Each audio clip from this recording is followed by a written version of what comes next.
You only can shech the korban pesach inside the Beis Hamikdash. So we'll explain three ideas which we find in the Rambam. These three concepts that they mentioned in the Rambam, Bomas Yochid, this is the only place the Rambam talks about a Boma. A Boma is an individual altar that people had. It was before the Beis Hamikdash, and that was between the time of the destruction of the Mishkan Shiloh and after the destruction of the first temple, before the second temple. There was a Bomas Yochid, which was the individuals, and there was a Bomas Tzibur. And there was the communal big Boma, on which only korbanos of Tzibur could be brought.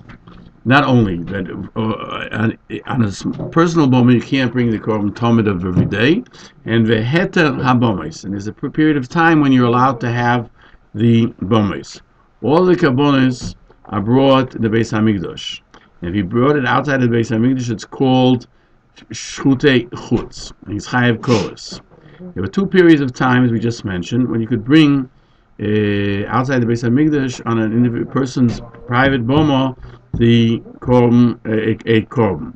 There was in the 14 years when it came into Eretz Yisrael till the Mishkan was put up in Shiloh, and in the 57 years between Mishkan Shiloh and the Mikdash Rishon, and also after the Beis Hamikdash, he doesn't bring it down, but after the Beis Hamikdash Rishon until the Beis Hamikdash Sheni. In Betchila, in the beginning of Beis Abchiro, we find that the Rambam says in the mitzvahs also in Mikdash that Moshe Rabbeinu began with this mitzvah when he created the Mishkan, when he built the Mishkan. It's called a Mikdash for a temporary one, and then Shiloh that did not have a roof, although it was a stone building, and it stood for 369 years. The Beis Hamikdash that Shlomo HaMelech built, that's permanent. And after the Beis Hamikdash, there was no heter bomas klal. And therefore, Kedushas Yerushalayim is Kedushas Olam, and then there's no heter bomas. This is according to Rashi and Shavuos and Tosfos. Therefore, the HaMelech says, Zois Menuchasei Ad Yad. When he mentions the Beis Hamikdash, he says this is the menucha. He loibosem adota ela menucha velanachlo. Poye Eshev, the menucha is the Beis Hamikdash. Poye Eshev ki visio. This is what we looked forward to. And even in the time that they permitted an individual boma, there was always a bomas tzibur, like we find by the Mishkan. It's called also boma gedola. And you could bring the korbanos tzibur and the korbanos that have a set time. Like Korban Pesach could have been brought during those periods of time only b'bomas tzibur, because it has a specific time. Ein sheichlis haPesach ela b'azor gishar kodshim. You don't shech the Korban Pesach only in Azor like other kodshim. The source of this is in Psochim 64a.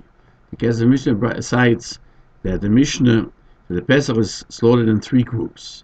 Because as we learned before, Kahal, Adas, Yisrael, three groups. Therefore, the first group goes in when the Azor is full, then you close the door. The question is, why the Kesef Mishnah, it mentions this Mishnah, is a Mishnah that's more specific in Ezer Mekoimim, in Zvochim, that the B'choy HaMais and HaPesach is slaughtered anywhere in the Azorah. And he answers that the Sefer, L'choy Shmoi, that the Mishnah in Zvochim teaches us where you shech the Korban Pesach, but it doesn't say that you bring the Korban Pesach only in Azorah, and therefore he prefers to cite the Mishnah in Psochim, which tells us you can't shech the Korban Pesach outside the Azorah. From the other aspect, Hilchos Chametz U'Matzah, the Rambam writes that you shech the Kochim Kalim only in the Azorah, and there the Kesef Mishnah cites the Mishnah in Zvochim, and he from the Sefer, L'choy Shmoi points out why does he say Kochim Kalim, where here he mentions like other Kochim, and therefore the Rambam he explains that the Rambam there does not come to explain that you can't shech the Pesach outside the Azorah, just to tell us that you can do it anywhere in the Azorah, not like Kochi Kochim, which are usually, since we say a Korban Pesach is like a Korban Tzibur, most Korban Tzibur is a Kochi Kochim, they have to be done specifically in the northern part of the Azorah.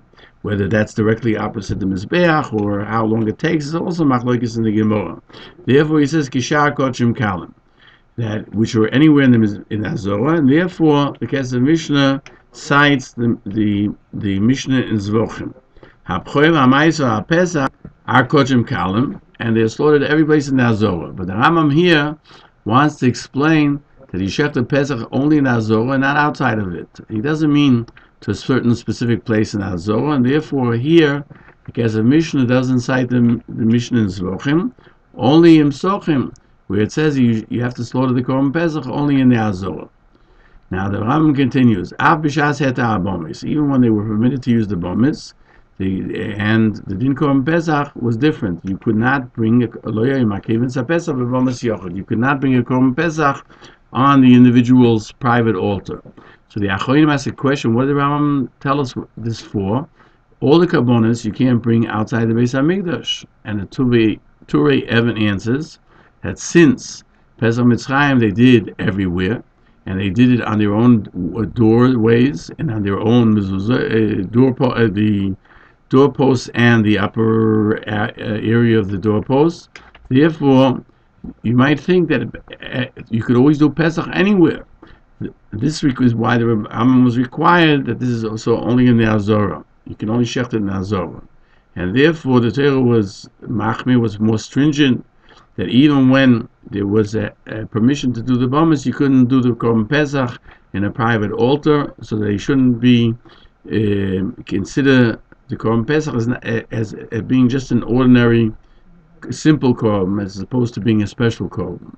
The Sefer HaMatzliach writes, the words of the Rambam are like a preface to what he's going to tell us.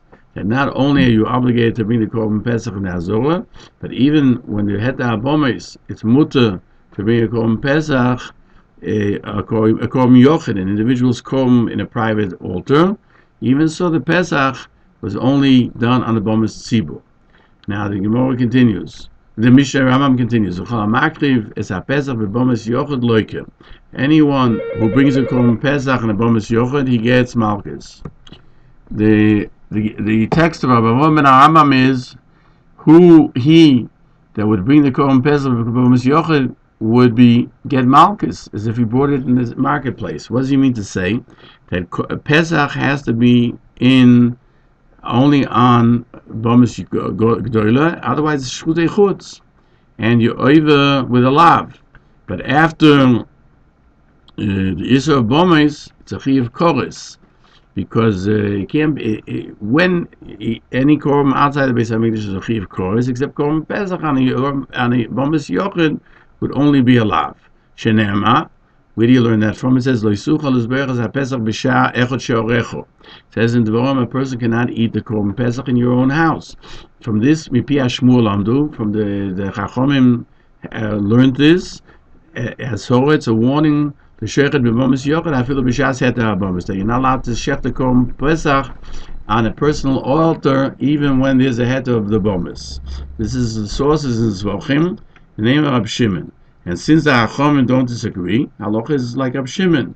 And furthermore, that we find these words in Psochim 91a, and it tells us that even Rabbi Yehuda, Rabbi Yossi hold like Rab Shimon. Let me ask the question: why didn't the Rambam write that the entire Chiv of Malchus is only if he brought it on Bom Yochid Acha Chatzois, after Chatzois, like we find in Zvochim? But if he brought it before Chatzois, he should be Chaim Malchus, because then it's a Shlomim. And he explains that Pesach is only brought after Chatzois, but before Chatzois, it's not a Korban Pesach. Therefore, you're not bringing a Korban Pesach before Chatzois. Therefore, he doesn't mention it. Even the Rambam doesn't mention it. This is simply understood. One can conclude that from themselves. Therefore, he didn't write it.